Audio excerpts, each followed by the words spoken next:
about spoilers in film, because that's the way you can analyze a film, you know? Because if you just talk about the general stuff, it's like when I see those reviews that are like 3 minutes long, I'm like, but I want to know what you think completely. Just don't just tell me the basic, like I want to like analyze things. So thank you for being part of my review here. I want to talk about spoilers. I shouldn't be singing, but Cruz Ramirez. Can we talk about Cruz Ramirez? Okay, like I mentioned in the first part, you know, I was so excited to see this character. She seemed like, you know, she was Hispanic, female protagonist. I was all about that. I'm all about, you know, feminism, you know, feminist and stuff like that. I'm so happy to see this such a, you know, big character.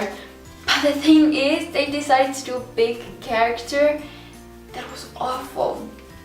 She, from the first moment she appeared, she was rude. She was making comments, and I was like, excuse me, like, you're really offending him. Stop calling him old. That's just being annoying and, you know, mean. I just didn't like her. And then she decides to train him like he's 95 years old, and I'm like, what are you doing? At first, I thought she was gonna be the villain or something, working for someone, you know, that way he would fail. Because seriously, the way she was treating him was just so frustrating. I was totally like feeling Mcqueen's feelings, like, oh, why are you training him like that? But that's fine, you know, maybe she was making a mistake.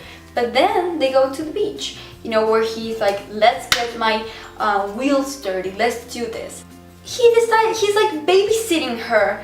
Like, the whole point was for Cruz Ramirez to train Mcqueen, and the whole time she was just not, you know, she was doing the opposite. He was training her, and it was just like, you know, I was at one point, Mcqueen's like, you know, I wasted my whole day training you, and then this and that, you know, it's just, I was babysitting you.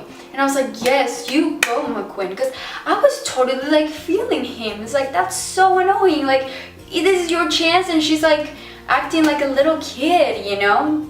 You should train him. And how does someone become a trainer without ever being a racer? That's a question I have for you guys. Like, are they people who just straight on like go as trainers and not? I thought the thing was you race, and then when you retire you become a trainer. I might be wrong, but correct me on that. So that's something I thought was like, you've never race on the beach, on the water. And talk about the beach. If you notice, it's hard to pronounce that word for me because of my accent. I don't know how to differentiate the bad word and, you know, the place, so I'm sorry if I'm pronouncing it wrong. But there were some comments in that scene that were kind of inappropriate. I was like, did the parents get that? Like, I don't mind, you know, but I was just kind of surprised they were so like out there. Also, did you notice, I got really excited when I saw this. When Cruz Ramirez tells that guy that is like training him, he's like, oh, I'm homesick, and she puts a little picture of a part of Coco's trailer, and then she plays like music. That was like, I saw that, I was like, I never catch Easter eggs, but I saw that and I was like, yay! If you haven't noticed that, it was a part of one of Coco's trailers, the beginning, when you see the colorful stuff. I'm sorry, I'm talking so fast, I apologize. I'm just excited to talk about this. Also, the ending. Let's keep talking about Cruz Ramirez.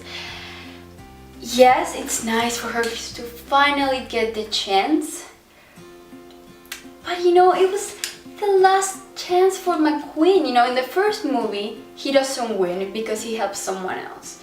And now in the last one, he doesn't get to win again. Like, well, he technically wins, but not really.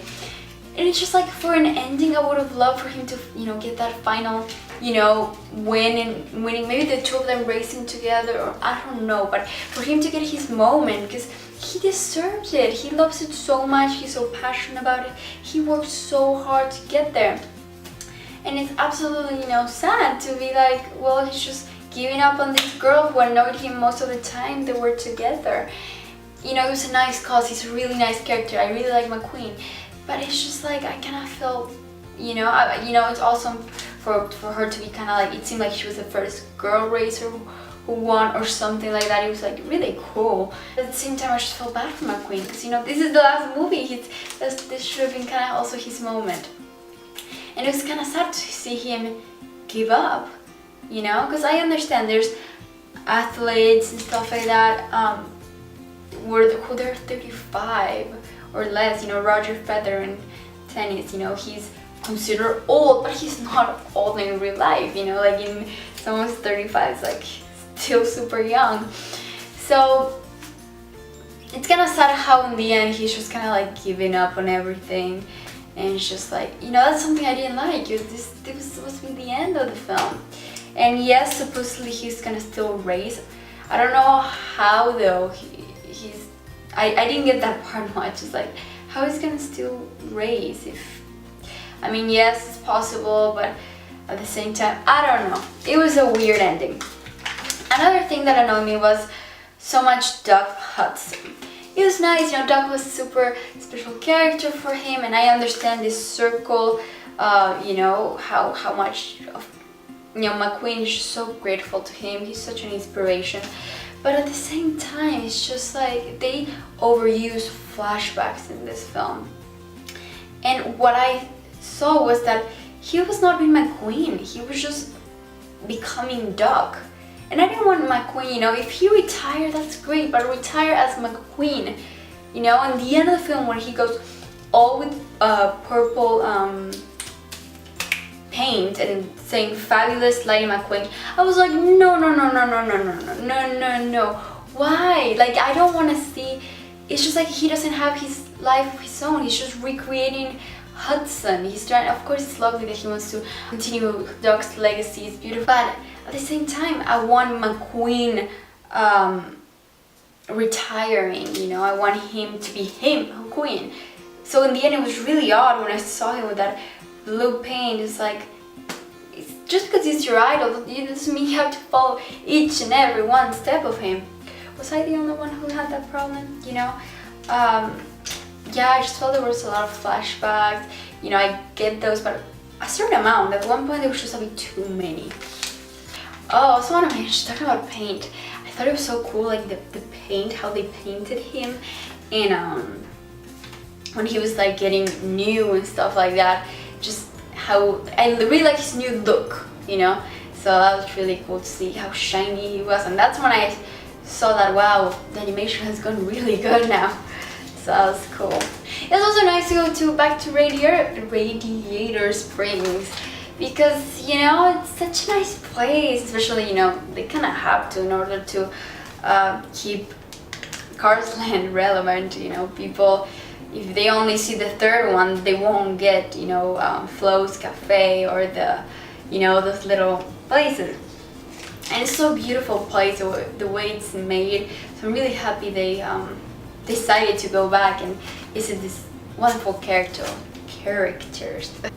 Also, an interesting thing is that Jackson Storm was a villain. He was cool looking, but he didn't give me any villain like vibes. He didn't make me dislike him. I was like, yeah, okay, he's kind of annoying, but, you know, he wasn't like a proper well done villain. You know, I feel like, yes, I feel like McQueen's struggles were also really like internal kind of stuff, but, you know, Jackson Storm is a big villain in this, and I feel like they didn't do much with him. I feel like it's just towards the end that you see him being pretty bad, but I just didn't even feel like, oh, Jackson Storm, you know? I was like, huh, a cool looking car, you know? Mater is in it for a little bit, and honestly I'm happy because Mater is not the best character out there.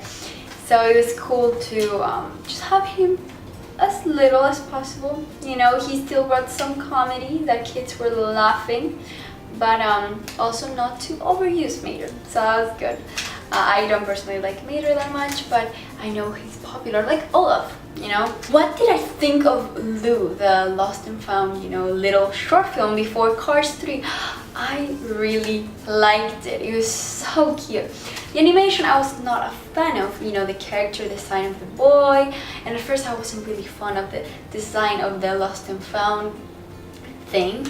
But it was such a creative idea. I'm gonna give that to it. It was just so lovely and original, and it has such a nice feel to it. I just wish the animation was more impressive. I get it's a short film, it shouldn't be that well, but Piper had really good animation.